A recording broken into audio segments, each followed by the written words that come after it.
One of the most powerful men in the Roman Empire knew the day he was going to die. Not the year, not the decade, the day. His execution had already been ordered. He had wealth, status, influence. And yet, when that day came closer, he didn't beg for more time. He didn't panic. He didn't run. He sat down and began to write. Not about death, but about something far more disturbing. He wrote that most people do not lose their lives when they die. They lose them long before that. They give them away, day by day, hour by hour, without noticing. He wrote that the tragedy of life is not that it ends too soon, but that we waste it willingly. Most people die long before they are buried. Think about that. People guard their money, they protect their property.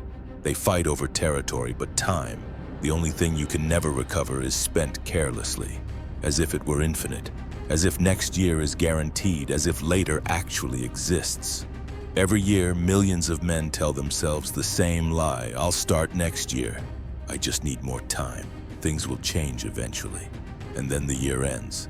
Nothing changes, only the number does. You don't feel time passing until it's gone. The man who wrote this understood something most men avoid. Life doesn't steal your years. You hand them over to distraction, comfort, fear, and delay. And the worst part? You don't feel pain when it happens. You feel busy, you feel entertained, you feel safe. Until one day you look back and realize you've been alive, but absent.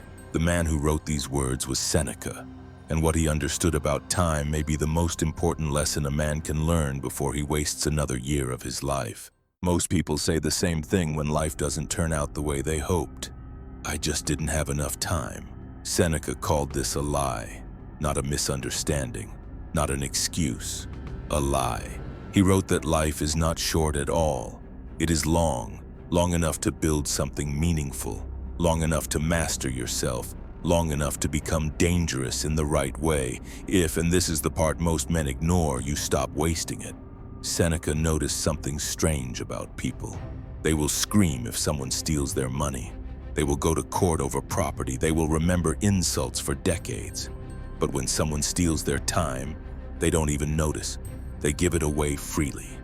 To people who don't respect them, to habits that weaken them, to entertainment that numbs them, day after day. Life is long, if you know how to use it. This is why two men can live the same number of years and end up completely different. One man lives, the other passes time. Same days, same calendar, same hours. But one treats time like a weapon, and the other treats it like background noise. Modern men don't suffer from lack of opportunity. They suffer from leakage. Energy leaks, attention leaks. Years leak away quietly, no collapse, no dramatic failure, just slow erosion. Seneca warned that the most dangerous way to lose your life is not through tragedy, but through comfort. When nothing forces you to wake up, when nothing demands urgency, when days blur together, that's when time disappears fastest. The greatest loss is unnoticed loss. You don't feel time being wasted. You feel relaxed. You feel occupied. You feel fine. And that's why it's so deadly. Because by the time you realize what happened, the years are already gone, and no discipline, no regret, no motivation can bring them back. This is why Seneca obsessed over one idea more than any other. Not productivity, not success, not happiness, but mortality. Because only a man who understands death can finally understand how to live. Most people avoid thinking about death. They call it dark. They call it negative. They say it's unhealthy. Seneca believed the opposite. He believed that avoiding death is exactly why people waste their lives. Not because they are evil, not because they are lazy, but because they live as if time were endless. Here is the difference between weak men and strong men. Weak men use distraction to forget they will die. Strong men use death to remember how to live. Death, for Seneca, was not a tragedy. It was a clock, a reminder that every delay has a cost. Every excuse consumes something you cannot replace. You live as if you were immortal.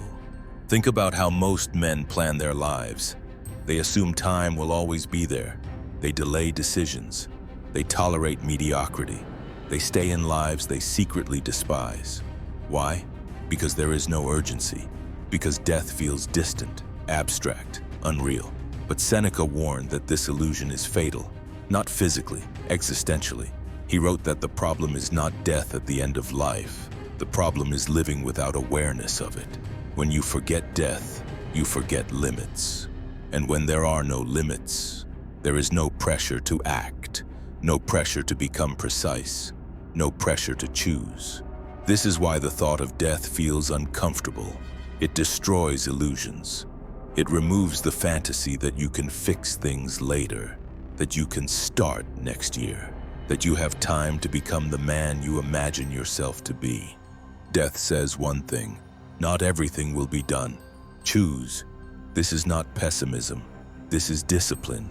When a man accepts that his time is limited, his actions become sharper. He wastes less energy. He tolerates less nonsense. He stops negotiating with himself. Mortality doesn't weaken a man. It hardens him. But here is the uncomfortable truth Seneca pointed out. Most men don't lose their time to tragedy. They lose it to comfort, delay, and false safety. And that is exactly how years disappear without resistance. When people imagine a wasted life, they imagine disaster, failure, addiction, total collapse. Seneca said that's not how it usually happens. Most lives are not destroyed. They are eroded, quietly, comfortably, without resistance. Years are not lost in moments of pain. They are lost in moments of ease. When nothing is wrong enough to force change. When life is tolerable but empty. When dissatisfaction is quiet. That is the most dangerous state a man can be in. Seneca warned about 3 silent thieves of time, not enemies, habits. The first is false safety, a job that drains you but pays just enough, a routine that keeps you alive but never growing, a life that looks stable but feels dead. You stay because nothing is forcing you to leave, and years pass. Comfort is the most patient killer. The second thief is distraction pretending to be rest. Endless scrolling, endless noise, endless stimulation. You're never alone long enough to hear your own dissatisfaction. You call it relaxation. Seneca would call it avoidance, not because rest is wrong, but because escape is not rest. The third thief is delay, not once, not occasionally, but as a way of life. You delay becoming serious, you delay committing, you delay responsibility, always preparing, never arriving. And one day, preparation becomes your identity. This is why Seneca said that many men are not living. They are postponing life, waiting for motivation, waiting for confidence, waiting for permission, as if life begins later. Later is the most dangerous word. Nothing dramatic happens, no collapse, no warning, just birthdays, just calendar pages, and then one day a man realizes that the future he imagined quietly expired. Seneca didn't write this to create fear. He wrote it to create precision. Because once a man understands how years are lost, he can finally learn how to live with urgency without chaos. When most men hear the word urgency, they imagine panic, rushing, anxiety, burnout. Seneca rejected all of that. He didn't believe in living fast. He believed in living deliberately. Urgency for him was not noise. It was clarity. Seneca's discipline was built on one principle: live each day as if it is complete. Not perfect, not finished, but complete. Meaning this: do today what would allow you to sleep without bargaining with tomorrow. No debt to the future. No promises you don't intend to keep. Do not borrow from tomorrow. This is where most men misunderstand Stoicism. They think it's about enduring suffering. It's not. It's about removing unnecessary delay. Seneca didn't wake up asking, "What do I feel like today?" He asked, "What is required of me today?" Urgency without panic means you move early, you decide once, you act without drama, no emotional speeches, no waiting for confidence. Because confidence is not a prerequisite for action. Action is the prerequisite for confidence. Seneca warned that men exhaust themselves not from doing too much, but from hesitating, from half decisions, from mental negotiation, from constant reconsideration. This is why decisive men look calm. They are not carrying unfinished lives in their heads. Decide, act, Let it rest. Living with urgency does not mean trying to fix your entire life at once. It means refusing to let days pass unused. One honest day, then another. No theatrics, no reinvention fantasies, just precision. And now comes the moment Seneca never avoided, looking directly at the man in the mirror. Because understanding time is useless if you refuse to confront how you have been living. Now stop thinking about Seneca. Stop thinking about Rome. Stop thinking about philosophy. This part is not about him. It's about you. If you are honest, you already know where your time went. You don't need a breakdown. You don't need a chart. You feel it. The unfinished things, the delayed decisions, the life you keep telling yourself you'll get serious about later. Ask yourself something and don't answer quickly. Where did the last year go? Not what happened to you. Not what circumstances did. What you chose to do with it. Where did your last year go? Most men avoid this question because the answer is uncomfortable. Not because it's tragic, but because it's ordinary. Nothing dramatic stopped you. Nothing catastrophic destroyed you. You were just passive. You waited. You adjusted. You tolerated. And time kept moving. This is the part most men don't want to hear. You are not stuck. You are undecided. You are not broken. You are postponing. You are not lost. You are avoiding responsibility for direction. That doesn't make you weak, but it does make you accountable. You are not stuck. You are avoiding a decision. Seneca believed that clarity begins the moment a man stops lying to himself. Not loudly, not dramatically, quietly, when you admit, this is how I've been living, and this is what it has cost me. Only then does urgency become real, not panic, not motivation, but resolve. If this video bothers you, good, it means you are still paying attention. Indifference is the real danger. The question now is not whether time matters. You already know that. The question is simple and unavoidable. What are you going to do with the next year of your life? At this point, there is nothing new to explain. You already understand the problem. Time is not waiting for you, and it will not slow down just because you became aware of it.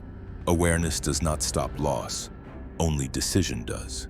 Seneca believed that life does not demand intensity.